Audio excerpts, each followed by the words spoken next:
Vladimir Lenin. The Tasks of the Youth Leagues. Written, October 2, 1920. Source, Collected Works, Volume 31. First published, Pravda numbers 221, 222 and 223, October 5, 6th and 7th, 1920. Speech delivered at the Third All-Russia Congress of the Russian Young Communists League. Footnote: the Third All-Russia Congress of the Russian Young Communists League took place in Moscow between October 2nd and 10th, and was attended by some 600 delegates. Lenin addressed the Congress at the first session in the evening of October 2nd. End of footnote.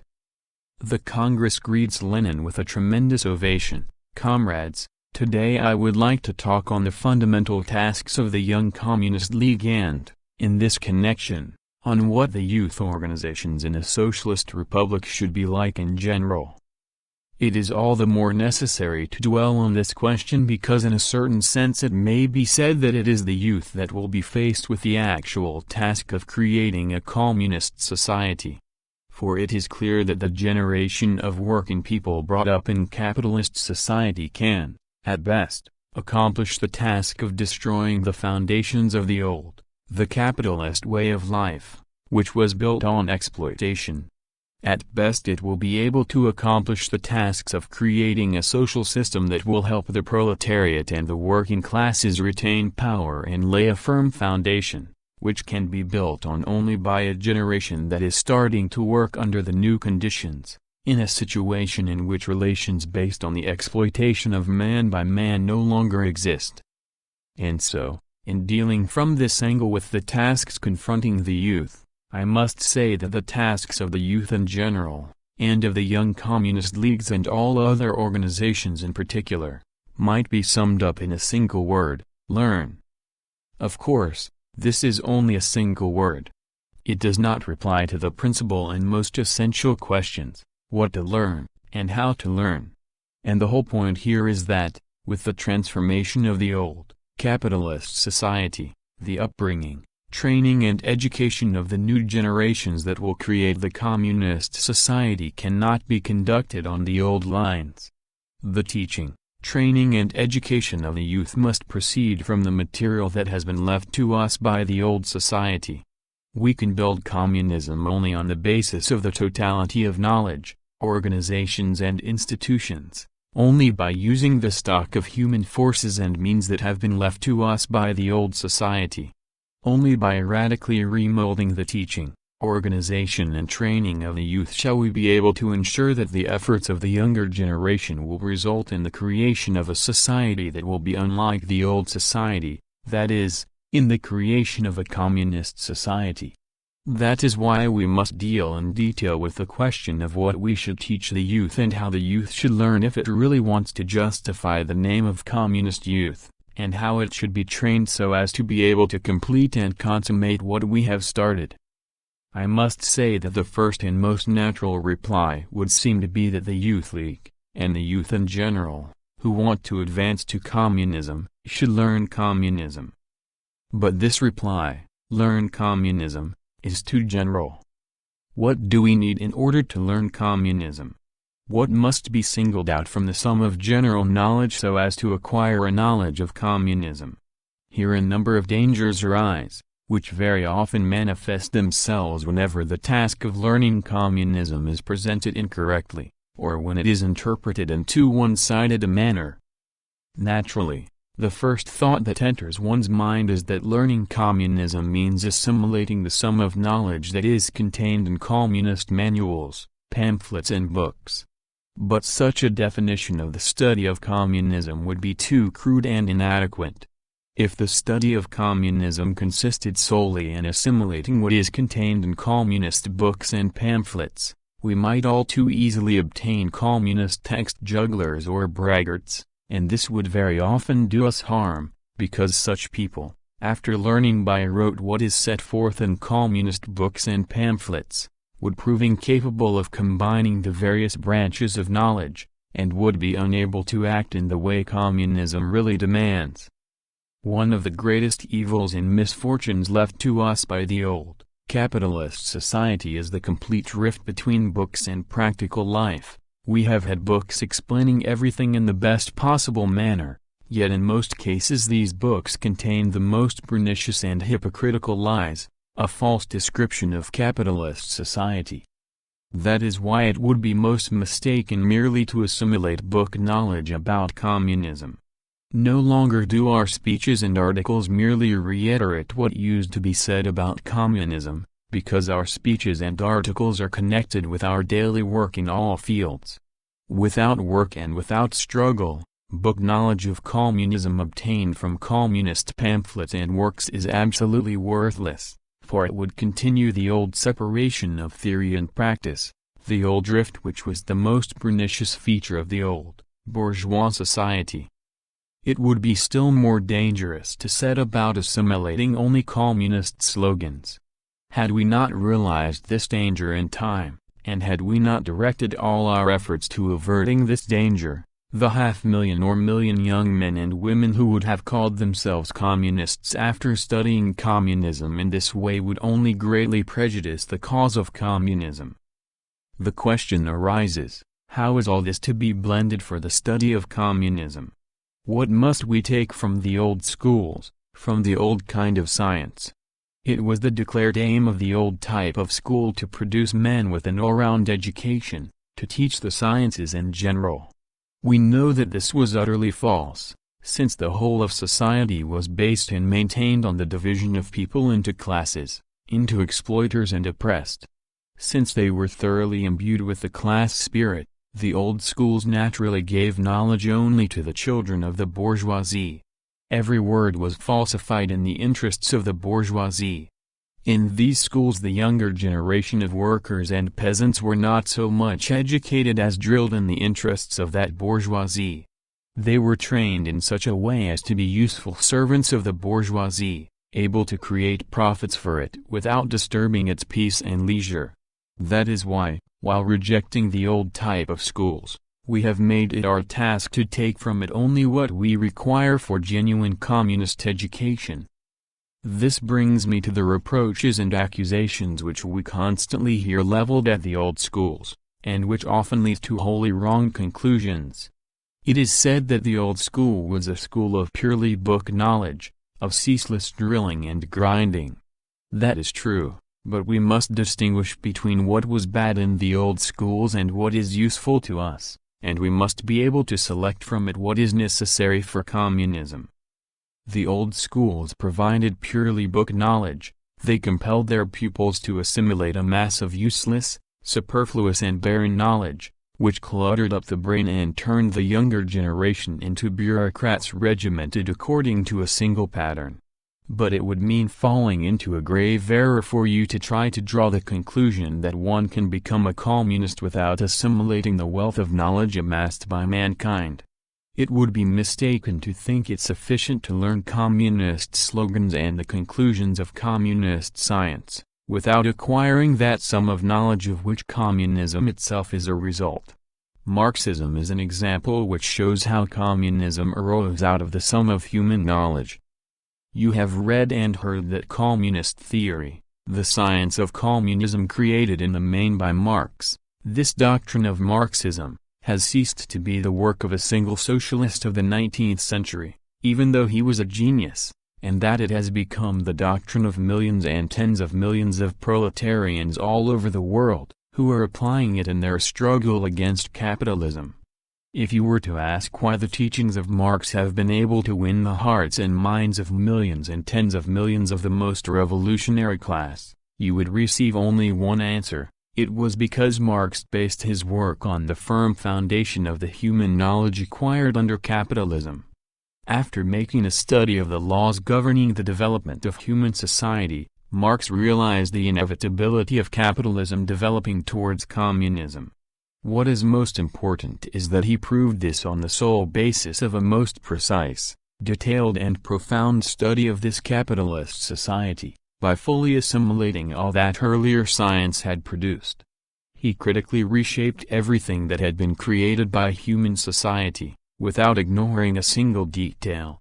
He reconsidered, subjected to criticism, and verified on the working class movement everything that human thinking had created, and therefrom formulated conclusions which people hemmed in by bourgeois limitations or bound by bourgeois prejudices could not draw. We must bear this in mind when, for example, we talk about proletarian culture. Footnote: Lenin is referring to Proletkult, a cultural and educational organization which arose in September 1917 as an independent workers' organization.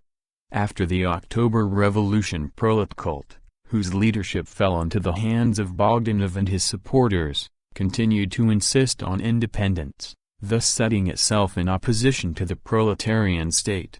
This led to the infiltration of bourgeois intellectuals, who began to exert a decisive influence on Proletkult. Its members actually denied the cultural legacy of the past, neglected cultural and educational work among the masses, isolated themselves from life and aimed at setting up a special proletarian culture. Bogdanov, the chief Proletkult ideologist, paid lip service to Marxism, but actually preached subjective idealism, Marxism.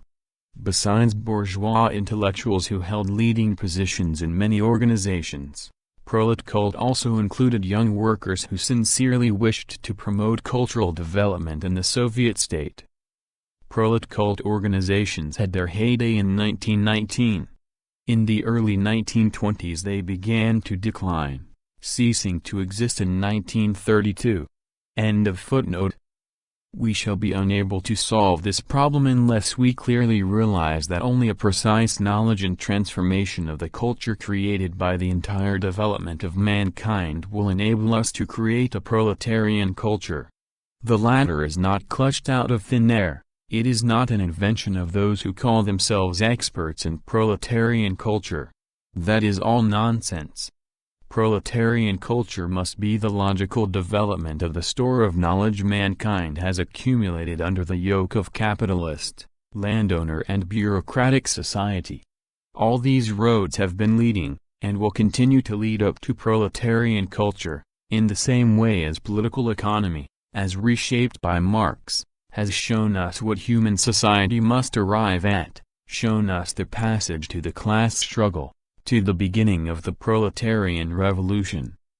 When we so often hear representatives of the youth, as well as certain advocates of a new system of education, attacking the old schools, claiming that they used the system of cramming, we say to them that we must take what was good in the old schools. We must not borrow the system of encumbering young people's minds with an immense amount of knowledge, 9/10 of which was useless and 1/10 distorted. This, however, does not mean that we can restrict ourselves to communist conclusions and learn only communist slogans. You will not create communism that way. You can become a communist only when you enrich your mind with the knowledge of all the treasures created by mankind.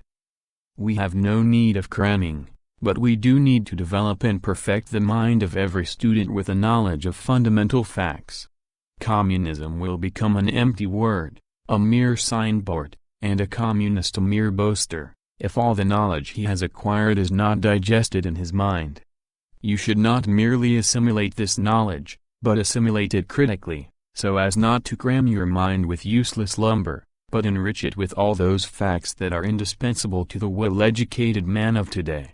If a communist took it into his head to boast about his communism because of the cut and dried conclusions he had acquired, without putting in a great deal of serious and hard work and without understanding facts he should examine critically, he would be a deplorable communist indeed.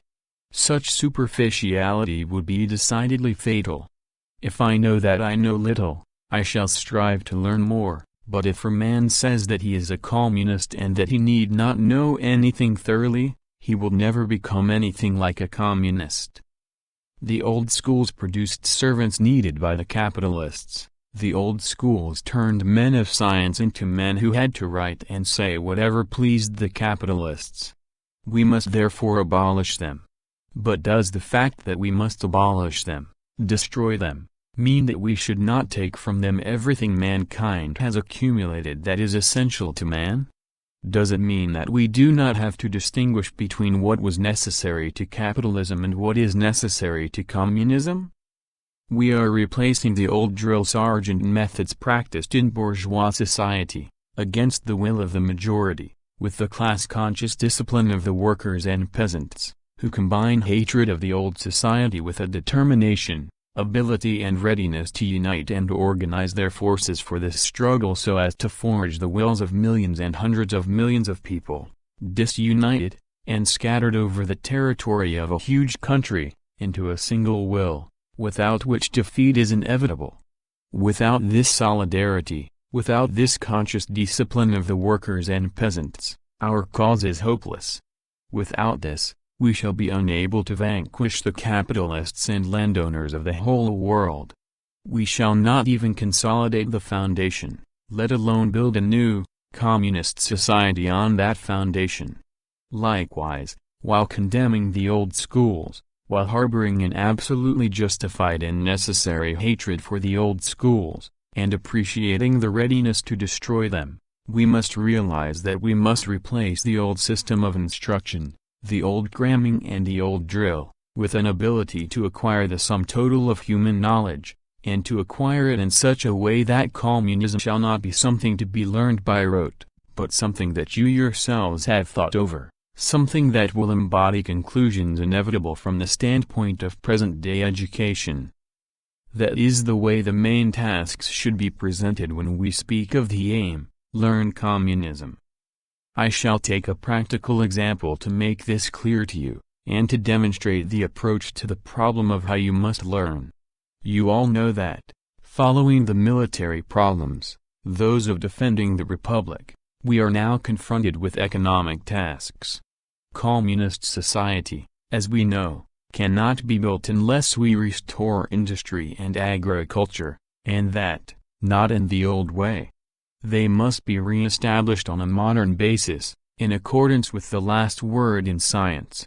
You know that electricity is that basis, and that only after electrification of the entire country, of all branches of industry and agriculture, only when you have achieved that aim, will you be able to build for yourselves the communist society which the older generation will not be able to build. Confronting you is the task of economically reviving the whole country, of reorganizing and restoring both agriculture and industry on modern technical lines, based on modern science and technology, on electricity. You realize perfectly well that illiterate people cannot tackle electrification, and that elementary literacy is not enough either. It is insufficient to understand what electricity is. What is needed is the knowledge of how to apply it technically in industry and agriculture, and in the individual branches of industry and agriculture. This has to be learned for oneself, and it must be taught to the entire rising generation of working people. That is the task confronting every class-conscious communist, every young person who regards himself a communist and who clearly understands that, by joining the Young Communist League, he has pledged himself to help the party build communism and to help the whole younger generation create a communist society. He must realize that he can create it only on the basis of modern education, and if he does not acquire this education, communism will remain merely a pious wish. It was the task of the older generation to overthrow the bourgeoisie. The main task then was to criticize the bourgeoisie, arouse hatred of the bourgeoisie among the masses, and foster class consciousness and the ability to unite their forces. The new generation is confronted with a far more complex task. Your duty does not lie only in assembling your forces so as to uphold the workers' and peasants' government against an invasion instigated by the capitalists. Of course, you must do that. That is something you clearly realize, and is distinctly seen by the communist. However, that is not enough. You have to build up a communist society. In many respects half of the work has been done. The old order has been destroyed, just as it deserved. It has been turned into a heap of ruins, just as it deserved. The ground has been cleared, and on this ground the younger communist generation must build a communist society. You are faced with the task of construction, and you can accomplish the task only by assimilating all modern knowledge, only if you are able to transform communism from cut-and-dried and memorized formulas, counsels, recipes, prescriptions and programs into that living reality which gives unity to your immediate work, and only if you are able to make communism a guide in all your practical work.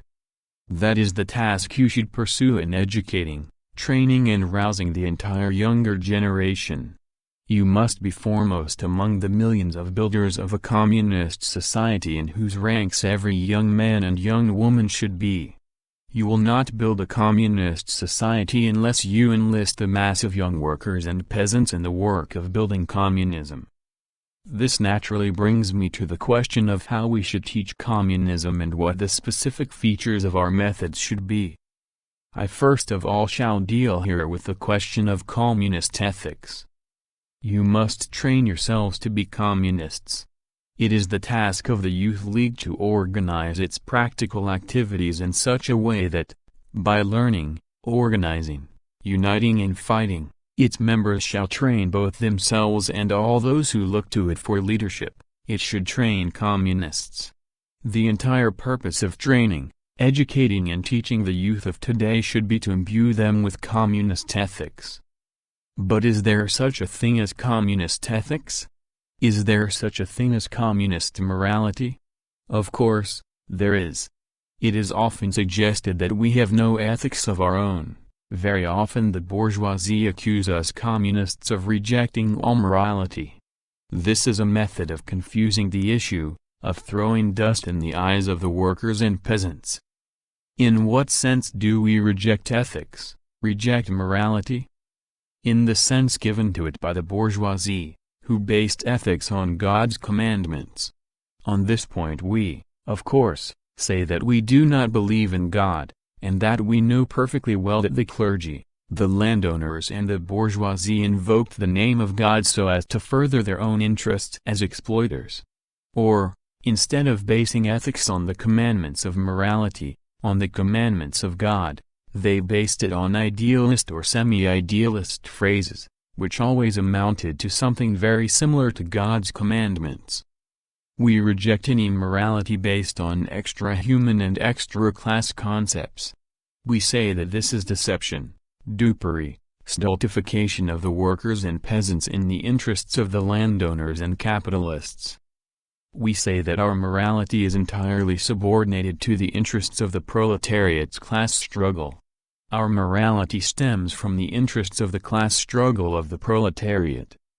The old society was based on the oppression of all the workers and peasants by the landowners and capitalists.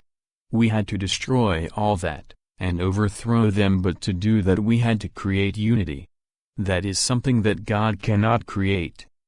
This unity could be provided only by the factories, only by a proletariat trained and roused from its long slumber. Only when that class was formed did a mass movement arise which has led to what we have now, the victory of the proletarian revolution in one of the weakest of countries, which for 3 years has been repelling the onslaught of the bourgeoisie of the whole world. We can see how the proletarian revolution is developing all over the world. On the basis of experience, we now say that only the proletariat could have created the solid force which the disunited and scattered peasantry are following and which has withstood all onslaughts by the exploiters. Only this class can help the working masses unite, rally their ranks and conclusively defend, conclusively consolidate and conclusively build up a communist society. That is why we say that to us there is no such thing as a morality that stands outside human society, that is a fraud. To us morality is subordinated to the interests of the proletariat's class struggle. What does that class struggle consist in? It consists in overthrowing the Tsar, overthrowing the capitalists, and abolishing the capitalist class. What are classes in general? Classes are that which permits one section of society to appropriate the labor of another section. If one section of society appropriates all the land, we have a landowner class and a peasant class. If one section of society owns their factories, shares and capital, while another section works in these factories, we have a capitalist class and a proletarian class. It was not difficult to drive out the Tsar, that required only a few days. It was not very difficult to drive out the landowners, that was done in a few months. Nor was it very difficult to drive out the capitalists. But it is incomparably more difficult to abolish classes. We still have the division into workers and peasants. If the peasant is installed on his plot of land and appropriates his surplus grain, that is, grain that he does not need for himself or for his cattle, while the rest of the people have to go without bread, then the peasant becomes an exploiter. The more grain he clings to, the more profitable he finds it. As for the rest, let them starve, the more they starve, the dearer I can sell this grain. All should work according to a single common plan, on common land, in common factories and in accordance with a common system. Is that easy to attain? You see that it is not as easy as driving out the Tsar, the landowners and the capitalists. What is required is that the proletariat re-educate a section of the peasantry. It must win over the working peasants in order to crush the resistance of those peasants who are rich and are profiting from the poverty and want of the rest. Hence the task of the proletarian struggle is not quite completed after we have overthrown the Tsar and driven out the landowners and capitalists. To accomplish that is the task of the system we call the dictatorship of the proletariat. The class struggle is continuing, it has merely changed its forms. It is the class struggle of the proletariat to prevent the return of the old exploiters, to unite in a single union the scattered masses of unenlightened peasants. The class struggle is continuing and it is our task to subordinate all interests to that struggle. Our communist morality is also subordinated to that task. We say, morality is what serves to destroy the old exploiting society and to unite all the working people around the proletariat, which is building up a new, communist society. Communist morality is that which serves this struggle and unites the working people against all exploitation, against all petty private property, for petty property puts into the hands of one person that which has been created by the labor of the whole of society. In our country the land is common property. But suppose I take a piece of this common property and grow on it twice as much grain as I need, and profiteer on the surplus? Suppose I argue that the more starving people there are, the more they will pay? Would I then be behaving like a communist? No, I would be behaving like an exploiter, like a proprietor. That must be combated. If that is allowed to go on, things will revert to the rule of the capitalists, to the rule of the bourgeoisie, as has more than once happened in previous revolutions. To prevent the restoration of the rule of the capitalists and the bourgeoisie, we must not allow profiteering, we must not allow individuals to enrich themselves at the expense of the rest. The working people must unite with the proletariat and form a communist society. This is the principal feature of the fundamental task of the League and the organization of the communist youth. The old society was based on the principle, rob or be robbed, work for others or make others work for you, be a slave owner or a slave. Naturally, people brought up in such a society assimilate with their mother's milk, one might say, the psychology, the habit, the concept which says, you are either a slave owner or a slave, or else, a small owner, a petty employee, a petty official, or an intellectual, in short, a man who is concerned only with himself, and does not care a rap for anybody else. If I work this plot of land, I do not care a rap for anybody else. If others starve, all the better, I shall get the more for my grain. If I have a job as a doctor, engineer, teacher, or clerk, I do not care a rap for anybody else. If I toady to and please the powers that be, I may be able to keep my job, and even get on in life and become a bourgeois. A communist cannot harbor such a psychology and such sentiments. When the workers and peasants proved that they were able, by their own efforts, to defend themselves and create a new society. That was the beginning of the new and communist education, education in the struggle against the exploiters, education in alliance with the proletariat against the self-seekers and petty proprietors, against the psychology and habits which say, I seek my own profit and don't care rap for anything else. That is the reply to the question of how the young and rising generation should learn communism. It can learn communism only by linking up every step in its studies, training and education with the continuous struggle the proletarians and the working people are waging against the old society of exploiters. When people tell us about morality, we say, to a communist all morality lies in this united discipline and conscious mass struggle against the exploiters. We do not believe in an eternal morality, and we expose the falseness of all the fables about morality. Morality serves the purpose of helping human society rise to a higher level and rid itself of the exploitation of labor. To achieve this we need that generation of young people who began to reach political maturity in the midst of a disciplined and desperate struggle against the bourgeoisie. In this struggle that generation is training genuine communists. It must subordinate to this struggle, and link up with it, each step in its studies, education and training.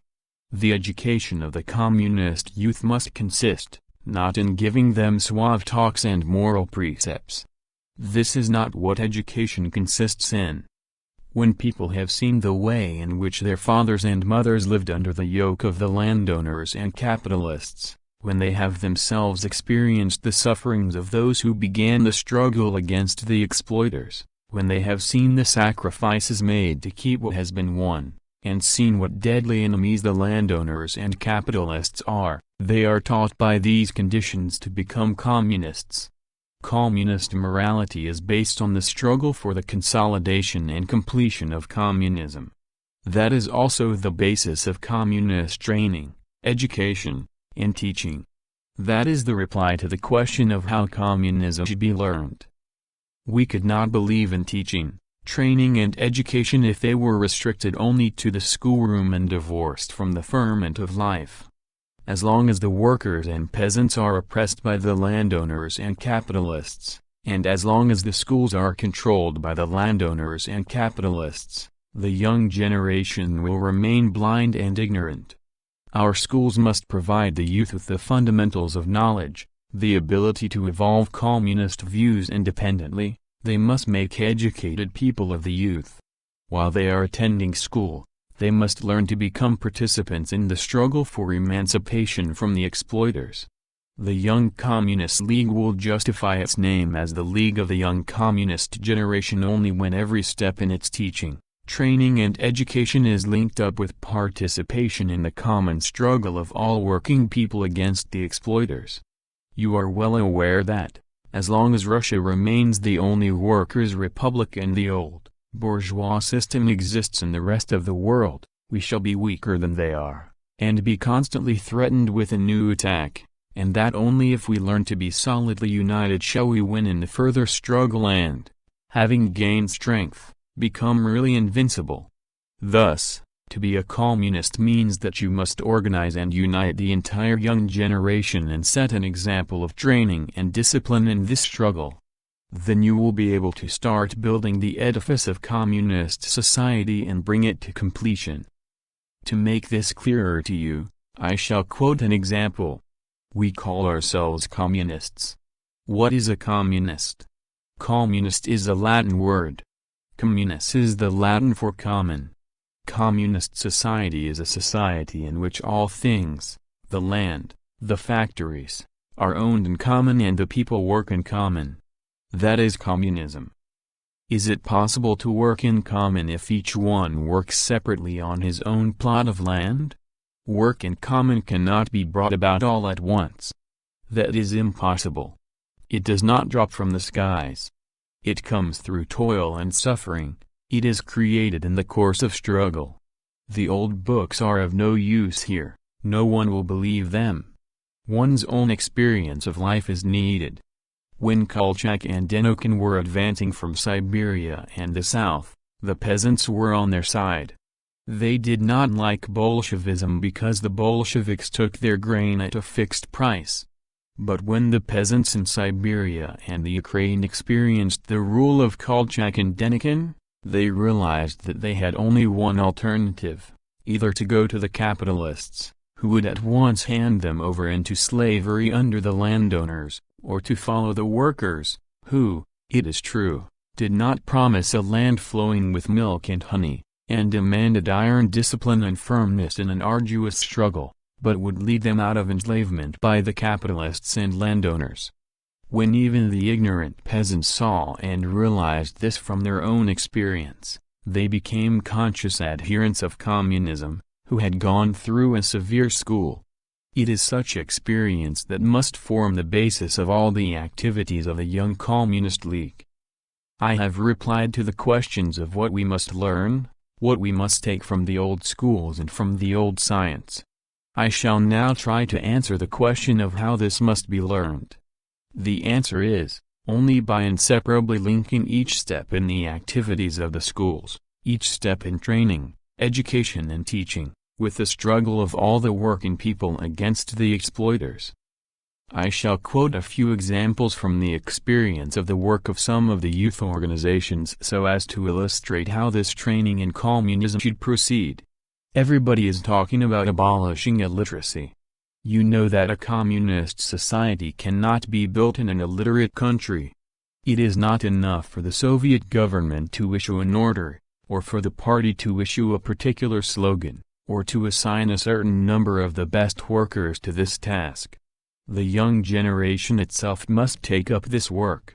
Communism means that the youth, the young men and women who belong to the Youth League, should say, "This is our job, we shall unite and go into the rural districts to abolish illiteracy, so that there shall be no illiterates among our young people. We are trying to get the rising generation to devote their activities to this work. You know that we cannot rapidly transform an ignorant and illiterate Russia into a literate country. But if the Youth League sets to work on the job, and if all young people work for the benefit of all, the League, with a membership of 400,000 young men and women, will be entitled to call itself a young communist league. It is also a task of the League, not only to acquire knowledge itself, but to help those young people who are unable to extricate themselves by their own efforts from the toils of illiteracy. Being a member of the Youth League means devoting one's labor and efforts to the common cause. That is what a communist education means. Only in the course of such work do young men and women become real communists. Only if they achieve practical results in this work will they become communists. Take, for example, work in the suburban vegetable gardens. Is that not a real job of work? It is one of the tasks of the Young Communist League. People are starving, there is hunger in the factories. To save ourselves from starvation, vegetable gardens must be developed. But farming is being carried on in the old way. Therefore, more class-conscious elements should engage in this work, and then you will find that the number of vegetable gardens will increase, their acreage will grow, and the results will improve. The Young Communist League must take an active part in this work. Every league and league branch should regard this as its duty. The Young Communist League must be a shock force, helping in every job and displaying initiative and enterprise. The League should be an organization enabling any worker to see that it consists of people whose teachings he perhaps does not understand, and whose teachings he may not immediately believe, but from whose practical work and activity he can see that they are really people who are showing him the right road.